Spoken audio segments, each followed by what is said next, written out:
ನಿಶ್ಚಯವೀತನೆ ಫಲುಗುಣನು ಮಾದ್ರಿ ತನುಜರೇ ಇವರು. ಈತಳೋದರಿ ದ್ರುಪದ ಸುತೆಯೇ ಕೌತುಕವಲೇ ಭುವನ ಜನ ವಿಖ್ಯಾತರು ಎಲ್ಲಿಂದೆಲ್ಲಿ ಮೂಡಿದರು ಎನ್ನುತ್ತ ಬೆರಗಾದ.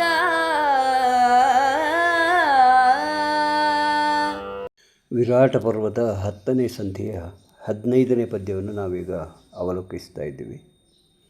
ಈತನೇ ಧರ್ಮಜನು ದಿಟತಾನೀತನೇ ಪವನಜನು ನಿಶ್ಚಯವೀತನೇ ಫಲುಗುಣನು ಮದ್ರಿ ಸುತರೆ ಇವರು. ಈ ತಳೋದರಿ ದ್ರುಪದ ಸುತೆಯೇ ಕೌತುಕವಲೇ ಭುವನ ಜನ ವಿಖ್ಯಾತರೆಲ್ಲಿಂದೆಲ್ಲಿ ಮೂಡಿದರೆನುತ ಬೆರಗಾದ. ವಿರಾಟನ ಪರಿಸ್ಥಿತಿಯನ್ನು ಕವಿ ಸುಂದರವಾದಂಥ ಪದಗಳಲ್ಲಿ ಬಹಳ ಅದ್ಭುತವಾದಂಥ ರೀತಿಯಲ್ಲಿ ವರ್ಣಿಸ್ತಾನೆ. ಸಂಪೂರ್ಣ ರಾಜವಸ್ತ್ರದಿಂದ ಕಂಗೊಳಿಸುವಂತಹ ಧರ್ಮರಾಯನನ್ನು ಕಣ್ಣವೇ ಇಕ್ಕದೆ ನೋಡ್ತಾನೆ.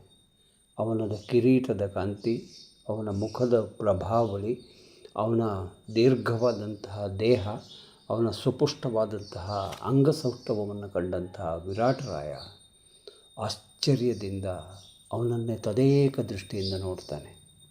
ನೋಡಿ ತನ್ನೊಳಗೆ ಮಾತನಾಡುತ್ತಾನೋ ಎನ್ನುವ ರೀತಿಯಲ್ಲಿ ಮುಖದಿಂದ ಪ್ರಕಟವಾದಂತಹ ಶಬ್ದಗಳೊಂದಿಗೆ ಜನರ ಹತ್ರ ಸಂವಹನವನ್ನು ಮಾಡ್ತಾ ಇದ್ದಾನೆ. ಈತನೇ ಧರ್ಮಜನು. ನೋಡಿದಾಗ ಆ ಯಮನಂತನನ ತೇಜಸ್ಸನ್ನು ಕಂಡು ಬೆರಗಾಗಿ ಕೇಳುವಂತಹ ಪ್ರಶ್ನೆ ಅದು. ಈತನೇ ಧರ್ಮಜನು? ಹೌದು, ಇವನು ಧರ್ಮಜ ಹೌದು ಅನ್ನುವಂಥದ್ದು ಅವನ ಮನಸ್ಸಿಗೆ ಬಂದಾಗ ದಿಟ.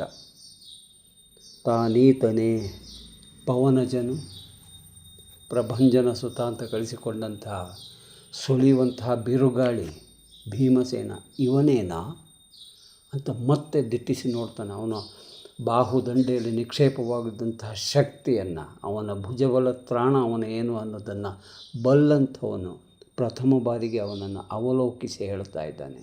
ಈತನೇ ಪವನಜನು? ಹೌದು, ನಿಶ್ಚಯ. ಅವನಿಗೆ ಮನಸ್ಸಿಗೆ ಬಂತು, ಹೌದು ಇವ ಪವಮಾನನಂದನ. ಮುಂದಕ್ಕೆ ಫಲುಗುಣನನ್ನು ನೋಡಿದ್ದಾನೆ. ಅವನನ್ನು ನೋಡಿ ಇವನು ಫಲುಗುಣನೇ. ಸವ್ಯಸಾಚಿ, ಕಿರೀಟಿ, ಅರ್ಜುನ ಮುಂತಾದ ನಾಮಗಳಿಂದ ಪೆಸರ್ವಡೆದಂತಹ ತ್ರಿಲೋಕ ವಿಕ್ರಮಿಯಾದಂಥ ಅರ್ಜುನ ಈತನೇ ಏನು? ಅವನನ್ನು ಆಮೂಲಾಗ್ರವಾಗಿ ನಖಶಿಖಾಂತ ಗಮನಿಸ್ತಾನೆ.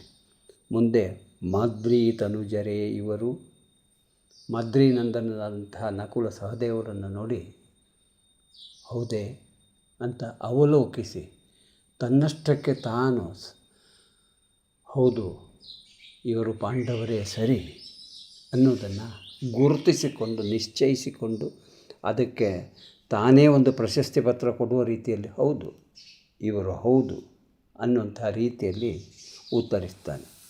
ಆನಂತರ ಮುಂದೆ ತಿರುಗಿ ಈ ತಳೋದರಿ ದ್ರುಪದ ಸುತೆಯೇ, ದ್ರುಪದಾತ್ಮಜೆಯಾದಂತಹ ಪಂಚವಲ್ಲಭೆ ಪಾಂಚಾಲಿಯೇ ಇವಳು ಅಂತ ದ್ರೌಪದಿಯನ್ನು ಕೂಡ ಆಮೂಲಾಗ್ರವಾಗಿ ನೋಡಿ ಆ ರಾಣಿಯ ತೇಜಸ್ಸು, ಅವಳಲ್ಲಿರುವಂತಹ ಆ ಅಲೌಕಿಕವಾದಂತಹ ಸೌಂದರ್ಯವನ್ನು ನೋಡಿ ಒಂದು ಥರ ಅವನಿಗೆ ಭಯ ಭಕ್ತಿ ಒಟ್ಟಿಗೆ ಮೂಡಿ ಬರುತ್ತೆ.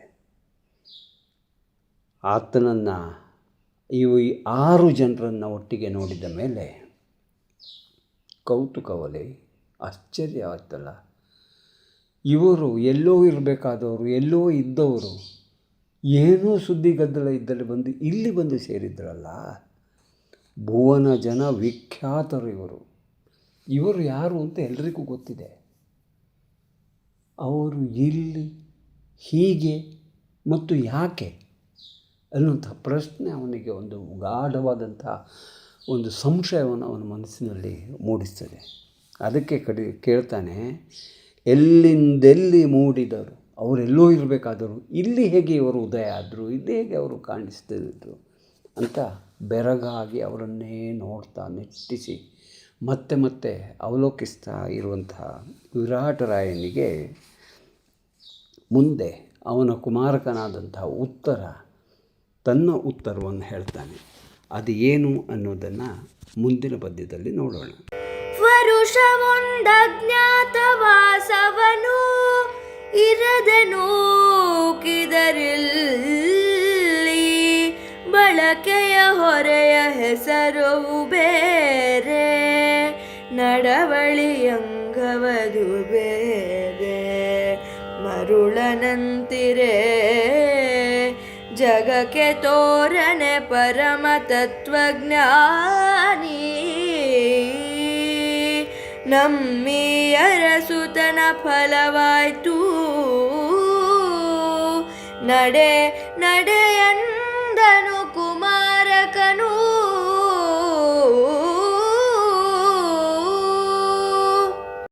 ಹನ್ನೆರಡು ವರ್ಷದ ವನವಾಸ ಮತ್ತು 1 ವರ್ಷದ ಅಜ್ಞಾತವಾಸವನ್ನು ಕಳೆಯುವುದಕ್ಕಾಗಿ ಪಾಂಡವರು ಪಗಡೆಯಲ್ಲಿ ಸೋತು ಕಾಡಿಗೆ ಅಟ್ಟಲ್ಪಟ್ಟದ್ದು ಪ್ರಪಂಚಕ್ಕೆ ಗೊತ್ತಿರುವಂಥ ವಿಷಯ. ಅದು ನಮ್ಮ ಉತ್ತರ ಕುಮಾರನಿಗೂ ಗೊತ್ತಿದೆ. ಅವ ಈಗ ಅಪ್ಪನಿಗೆ ಇವರ ಪರಿಸ್ಥಿತಿ, ಇವರು ಯಾಕೆ ಎಲ್ಲಿಂದ ಹೇಗೆ ಇಲ್ಲಿ ಪ್ರಕಟರಾದರು ಅಂತ ಕೇಳಿದ್ದಕ್ಕೆ ಉತ್ತರವನ್ನು ಕೊಡ್ತಾನೆ. ವರುಷ ಒಂದಜ್ಞಾತವಾಸವನಿರದೆ ನೂಕಿದರಿಲ್ಲಿ. 1 ವರ್ಷದ ಅಜ್ಞಾತವಾಸಕ್ಕೆ ಬೇರೆಲ್ಲಿ ಹೋಗಲಿಲ್ಲ ಅವರು, ನಮ್ಮಲ್ಲಿಗೆ ಬಂದರು. ನಮ್ಮ ಪುಣ್ಯ ಅದು. ಅಂಥವರು ನಮ್ಮಲ್ಲಿ ಬರೋದು, ಹಿಂದೆ ಹೇಳಿದ್ದಾನೆ ಅವನು, ನಮ್ಮ ಭಾಗ್ಯವಾಗಿ ಅವರು ಬಂದರು. ಅವರನ್ನು ಆಧರಿಸುವಂಥ ಸತ್ಕರಿಸುವಂಥ ಒಂದು ಸೌಭಾಗ್ಯ ನಮಗೆ ಸಿಕ್ಕಿದ್ದು, ಅದು ನಮ್ಮ ಜೀವನದ ಪರಮ ಧ್ಯೇಯ, ಬಹಳ ಅತ್ಯುತ್ತಮವಾದಂಥ ಒಂದು ಸಾಧನೆ ನಮಗೆ. ಅಂಥಲ್ಲಿ ಇವರು ಇಲ್ಲಿ ಬಂದರು. ಅದರ ಜೊತೆಗೆ ಹೇಳ್ತಾನೆ, ಬಳಕೆಯ ಹೊರೆಯ ಹೆಸರವು ಬೇರೆ, ನಡವಳಿಯಂಗವದು ಬೇರೆ. ಇವರು ತಮ್ಮದೇ ಆದಂಥ ಒಂದು ಹೆಸರನ್ನು ಇಟ್ಟುಕೊಂಡು ಬಂದರು. ಕಂಕ, ವಲಲ ಅಥವಾ ಬೃಹನ್ನಳೆ, ಬೇರೆ ಬೇರೆ ಅಶ್ವಪಾಲ, ಇವರು ಹೆಸರನ್ನಿಟ್ಟುಕೊಂಡು ಇಲ್ಲಿ ಬಂದರಲ್ಲದೆ ಅದೇ ಆಗಿ ಅವರು ಇರಲಿಲ್ಲ. ಒಬ್ಬ ನಿನ್ನ ಹತ್ರ ಪಗಡೆ ಆಡ್ತಾ ಇದ್ದ, ಒಬ್ಬ ನಿನಗೆ ಅಡಿಗೆ ಮಾಡಿ ಬಡಿಸ್ತಾ ಇದ್ದ, ಒಬ್ಬ ನನ್ನ ತಂಗಿಗೆ ನಾಟ್ಯಾಭ್ಯಾಸವನ್ನು ಮಾಡಿಸ್ತಾ ಇದ್ದ. ಅವರ ಕ್ರಮವೇ ಬೇರೆ ಇತ್ತು. ಅಲ್ಲಿ ಆ ಕ್ರಮದಲ್ಲಿ ಅವರನ್ನು ಗುರುತಿಸಲಿಕ್ಕೆ ಯಾರಿಗೂ ಸಾಧ್ಯ ಇರಲಿಲ್ಲ. ಅದನ್ನೇ ಅವ ಹೇಳ್ತಾ ಇರೋದು. ಹೊರೆಯ ಹೆಸರವು ಬೇರೆ, ಅವರು ಕಟ್ಟಿಕೊಂಡು ಬಂದಂಥ ಹೆಸರವು, ಹೊತ್ತುಕೊಂಡು ಬಂದಂಥ ಹೆಸರು, ಆ ಹೆಸರೇ ಬೇರೆ. ವ್ಯವಹಾರದ ನಾಮವೇ ಬೇರೆ, ನಿಜ ನಾಮವೇ ಬೇರೆ. ಅವ ಭೀಮನೋ ಧರ್ಮರಾಯನೋ ಅರ್ಜುನನೋ ಅನ್ನುವಂಥ ಹೆಸರಿನಲ್ಲಿದ್ದರೆ ಅವನನ್ನು ಯಾರು ಬೇಕಾದರೂ ಹೇಗೆ ಬೇಕಾದರೂ ಗುರುತಿಸಬಲ್ಲರು. ಆದರೆ ತಾವು ಯಾರು ಅಂತ ಗೊತ್ತಾಗದ ರೀತಿಯಲ್ಲಿ ಅವರು ಇರಬೇಕಾದ್ರೆ ಹೀಗೆ ಇರಬೇಕಾಗಿತ್ತು, ಮತ್ತು ನಮ್ಮ ಅರಮನೆಯಲ್ಲಿ ಅವರು ಇರಬೇಕಾಗಿತ್ತು. ಈ ಅನಿವಾರ್ಯ ಸ್ಥಿತಿಯಲ್ಲಿ ಬಂದಂತಹ ಪಾಂಡವರನ್ನು ನಾವು ಈ ರೀತಿಯಾಗಿ ನೋಡಿಕೊಂಡುವಪ್ಪ ಅಂತ ಹೇಳ್ತಾ ಒಂದು ಸುಂದರವಾದಂಥ ಒಂದು ಉಪಮೆಯನ್ನು ಕೊಡ್ತಾನೆ. ಮರುಳನಂತಿರೆ ಜಗಕ್ಕೆ ತೋರನೆ ಪರಮ ತತ್ವಜ್ಞಾನಿ. ಈ ಕಂಕನ ಜೊತೆಯೋ ವಲಲನ ಜೊತೆಯೋ ಇರುವಾಗ ಅವರು ಹಾಗೆ ಅಂತ ನಿನಗೆ ಅನ್ನಿಸೋಕ್ಕೆ ಸಾಧ್ಯ ಇತ್ತೆ? ಇಲ್ಲ ಅಲ್ವಪ್ಪ. ಅವನು ನಿನ್ನೊಟ್ಟಿಗೆ ಪಗಡೆ ಆಟ ಆಡುವಾಗಲೂ ಇವನು ಇಂಥವನು ಅಂತ ಗೊತ್ತಾಗ್ತಾ ಇರಲಿಲ್ಲ. ಯಮನಂದನ ಅಂತ ನಮಗೆ ಗೊತ್ತಿರ್ತಿದ್ರೆ ನಾವು ಅವನ ಜೊತೆ ಈ ಥರ ವ್ಯವಹರಿಸ್ತಲೂ ಇರಲಿಲ್ಲ. ನಮಗೂ ಗೊತ್ತಾಗದಂಥ ರೀತಿಯಲ್ಲಿ ಅವರು ನಮ್ಮೊಂದಿಗೆ ಇದ್ದರು. ಅದು ಅವರ ಮೇಲ್ಮೆ. ಮತ್ತು ಅವ ಹೇಳಿದಂತಹ ಮಾತು ನೋಡಿ, ತತ್ವಜ್ಞಾನಿ ಮರುಳನಂತೆ ಕಾಣಿಸ್ತಾನೆ. ನಮ್ಮಲ್ಲಿ ಅವಧೂತ ಪರಂಪರೆ ಇದೆ. ಅವರು ಏನು ಹೇಳ್ತಾರೆ ಅನ್ನೋದನ್ನು ಅವರನ್ನು ಹತ್ತಿರದಿಂದ ಬಲ್ಲವರಿಗೆ ಮಾತ್ರ ತಿಳಿಯೋಕ್ಕೆ ಸಾಧ್ಯ, ಬೇರೆಯವರಿಗೆ ಗೊತ್ತಾಗೋದಿಲ್ಲ ಅದು.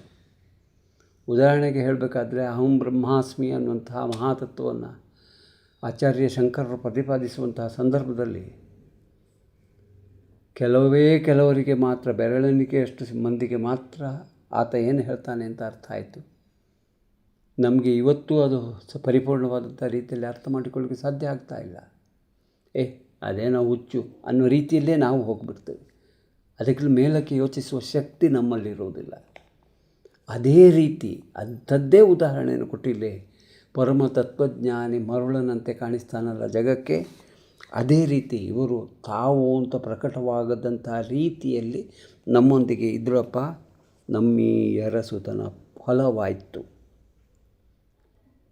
ಈ ಹಿಂದೆ ಸ್ತ್ರೀಲೋಲನಾಗಿ ಎಲ್ಲೋ ಯಾರ ಹತ್ರ ಬಾಯಿ ಬಡಾಯಿ ಕೊಚ್ಚಿಕೊಂಡಿದ್ದಂತಹ ಒಬ್ಬ ಹುಡುಗ ಒಂದು ಘಟನೆಯಿಂದ ಹೇಗೆ ಬದಲಾದ ಅನ್ನೋದಕ್ಕೆ ಇದು ಸುಂದರವಾದಂಥ ಒಂದು ರೂಪಕ. ಇದು ಎಲ್ಲೋ ಕೇಳ್ತೇವೆ, ಆ ಹುಡುಗ ಏನೂ ಇರಲಿಲ್ಲಪ್ಪ, ಈಗ ನೋಡು ಮಹಾ ಸಾಧನೆಯನ್ನು ಮಾಡಿದ. ಇಂಥವರು ಅಂತಹ ಎತ್ತರದಲ್ಲಿದ್ದವರು ಬಿದ್ದು ಹೋದರು. ನಮ್ಮ ಕಣ್ಣ ಮುಂದೆ ಬೇಕಾದಷ್ಟು ನಿದರ್ಶನಗಳು ಸಿಗ್ತವೆ. ಉತ್ತರ ಕುಮಾರದಂಥ ಒಬ್ಬ ಹೆಂಬೇಡಿ ಅಂತ ತಿಳ್ಕೊಂಡಂಥ ವ್ಯಕ್ತಿ ಇವತ್ತು ಎಷ್ಟು ಸುಂದರವಾಗಿ ಹೇಳ್ತಾನೆ, ಮರುಳರಂತೆ ಕಾಣುವವರೆಲ್ಲ ಮರುಳರಲ್ಲಪ್ಪ. ಅದೇ ರೀತಿ ಇವರು ನಮ್ಮೊಂದಿಗಿದ್ದರಿಂದ ನಮ್ಮ ಅರಸುತನ ಫಲವಾಯಿತು.